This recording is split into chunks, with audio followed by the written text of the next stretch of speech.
that had fewer wins than the Phoenix Suns. 12.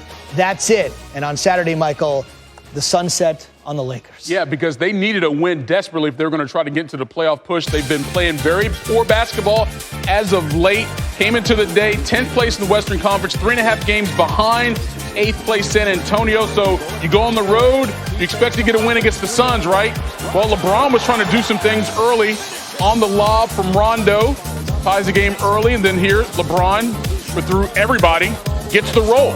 And with that bucket, LeBron passes Kobe for the 5th most field goals all time in NBA history. But I talked about the Lakers struggling as of late. Well, you saw some of this in this game for sure. LeBron thought he got fouled, didn't get the call. Goes the other way, and how about that finish?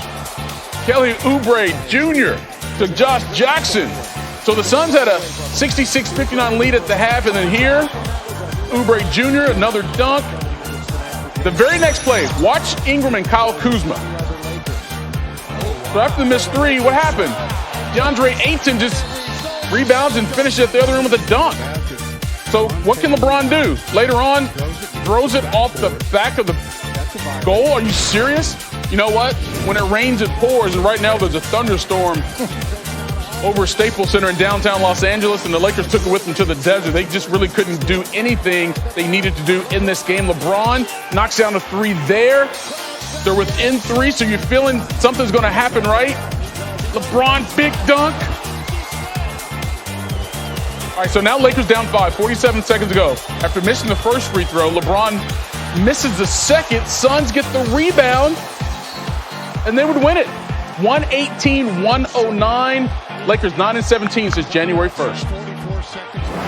You know, obviously we needed this game for obvious reasons, and we wanted to play well. At times we play well. I think we was always together at times as well. I have the right mind frame of what we were trying to accomplish tonight. So, I mean, it's just unfortunate with the opportunity that we've had, and we haven't been able to seize the opportunity. We need to be better. We need to be a lot better.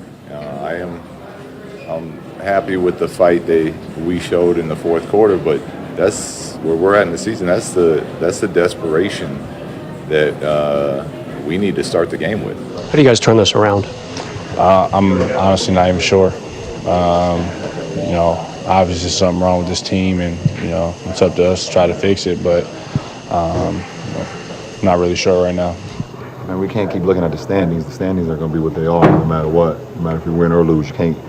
I've never been one to kind of look at the standings. I mean, you've known me for a while. So you just got to go out and do your job and try to do it at a high level throughout 48 minutes and then see what happens at the end of that. So you can't focus on the standings because they shift and move so much throughout the course of the season. All right, so entering Saturday, the Suns held a .190 win percentage. Wow. All right? That is the worst win percentage to beat a LeBron James team when he plays in the game. So that's a minimum of 25 games into a season. And if the Lakers weren't in trouble to make the playoffs, they are desperately in trouble now. According to ESPN's VPI, LA has a 2% chance to make the playoffs. And this is for a guy that's been to every final since 2011. Now he's scratching for the 8th seed. I'll tell you what, the Warriors are probably going to get the 1 seed. So maybe if the Lakers can get the 8th seed, they'll see Steph and company. Embiid working out, didn't play. Sixers said on Saturday he's going to be out probably at least another week. Ben Simmons doing his part. By the way, the Sixers are looking for the regular season sweep of the Warriors. They actually won the earlier game by the Bay. Here comes Kevin Durant drinking water through a towel. Interesting. Whatever works, though. Durant posting up Jimmy Butler, turning him around. Durant backing down Simmons. I don't know. Whatever was working with the towel in the water, you should just keep doing it. Over Simmons again. Durant at 28 through 3 in the fourth. Warriors, though, find themselves, as you can see, in a 1-point deficit. Curry from downtown. Now, the Warriors at a 7-4 February. Not great. The way they started March, perhaps they'll be marching towards, well, actually activating themselves to the playoffs. One guy said it isn't able to do it. Yeah. This team is certainly activating. They've always had motivation problems sometimes in these doldrums. Ben Simmons, 25, 15, and 11. Triple-double in consecutive games for the second time in his career. 2.4 to go. Golden State is up 3. Oh, no. No! Tobias Harris stepped out of bounds. He's done such a great job since coming over via trade, no doubt. Warriors win. Here is Steve Kerr. Having lost 2 in a row, being without Clay, without Loon, playing against a great team on the road. Definitely one of the best wins of the year. These feel-good kind of games where you just figure out how to win. It's very kind of playoff-esque, and we want to build that kind of mentality and expectation down the stretch of the season. A lot of teams kind of racked up on the East Coast, and it's going to be a battle in the playoffs. I'm looking forward to seeing it. We got our work cut out for us on the West Side as well, so who knows? It's up in the air this year.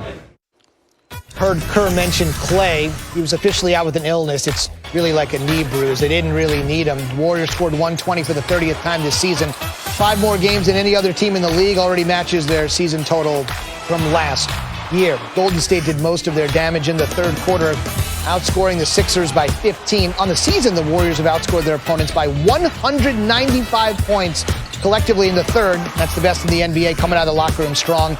And that quarter helped Golden State to the comeback victory. 13 wins now when trailing by at least double digits, second most in the NBA.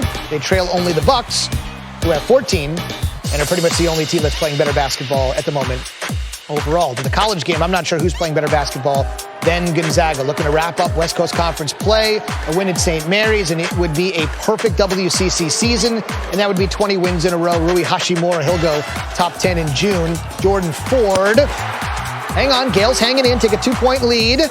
They didn't lead in the first meeting. Mike, Gonzaga in the first meeting by 48 points. Hashimura gives Gonzaga the lead back, 17 points, 8 boards. Second half, in transition, Hashimura to Brandon Clark, who's been one of the most efficient players in the country, the transfer from San Jose State. Later in the second half, Gonzaga now pulling away. Crandall up to Clark for the alley-oop finish. One more look. Great touch on the pass above the defender. Gonzaga wins 69-55. Fifth time they've been perfect in the WCC. All right, number 3, Duke hosted Miami. Zion out for a third straight game. Duke lost 2 of their last 3 games coming into this matchup. So without Zion, who's going to pick up the production? Well, how about RJ Barrett? Okay, you want the Zion-type highlights? RJ can give them to you. And then here, Alex O'Connell out in front. Yeah, the fans are hyped up, doing some things. Now, Duke would be all over Miami here. Cam Reddish with the steal and then throws it down. Duke 19 of 23 on layups and dunks. That's about 83%, their highest such field goal percentage this season. You know, Barrett's game was on all day like your grandmother's TV. And when Zion's not there, he's been doing this all season, shooting the ball very well. Attached the lane, driving left again here, gets the roll. And then out in front, off the glass. I mean, he's looking at this Miami defense like, who up next? You up next, come get some. He scored or assisted on 35 of Duke's 87 points, and they went down hard. But hey, after averaging just 28 points in the paint in its last 3 games, Duke dominated inside on Saturday. Blue Devils scored 58 points in the paint, tied for their 3rd most in a game this season. Duke has scored at least 50 paint points in 9 games so far, tied for the most such games in a season for a major conference team in the last 8 seasons. Show you Duke, we got to show you Carolina. Carolina's got the inside track along with Virginia to perhaps win the ACC. Duke a pace back at this moment. Closing moments of the first half. White, man, he's played well lately, gives Carolina the lead. Just a few seconds later, the refs call an official timeout, and Roy Williams falls to one knee on the sideline, and he would stay down until he would get some assistance to get back up. As you may recall, this is something he's been battling the latter half of his coaching career. It's just a bout of vertigo. Williams was later ruled out for the game. He would leave and then not return. So in the second half, the associate head coach Steve Robinson would take over. Now, he's been the head coach at Tulsa and Florida State, so he's got a lot of experience with the guys still thinking about Roy. 9 seconds to go. Williams misses. Carolina by 2. Shelton Mitchell. He's going to get stripped by White. Throws it back in, but right to Williams is going to have another opportunity. Shelton trapped 3/4 of the court. No, Carolina escapes. Everybody wanted to hear from Coach Williams, though. I just want you to know I'm alive. I'm not going to croak on anybody. It's vertigo. It guess 2 or 3 years ago at Boston College is the same thing. Jerked around to try to get 7th in for Kenny and went down. It's excruciating pain for a little while. I started feeling a heck of a lot better, but he was up 6 or 7 and I didn't want to jinx him. And still to come, the Vols crushed Kentucky Saturday. Why Joe Lunardi says it's still not enough to flip-flop him with the Wildcats to get him onto the top line. Joe's rationale in just a bit. Still to come, why on a day for the quarterbacks, it was the guys who catch passes from them that caught many eyes. Tell you who had our experts talking in superlatives. Plus, the Phillies formally introduced Bryce Harper. He shares his long-term career goals and why he changed his uniform number from 34 to 3 for the most poignant of reasons. That is when SportsCenter continues.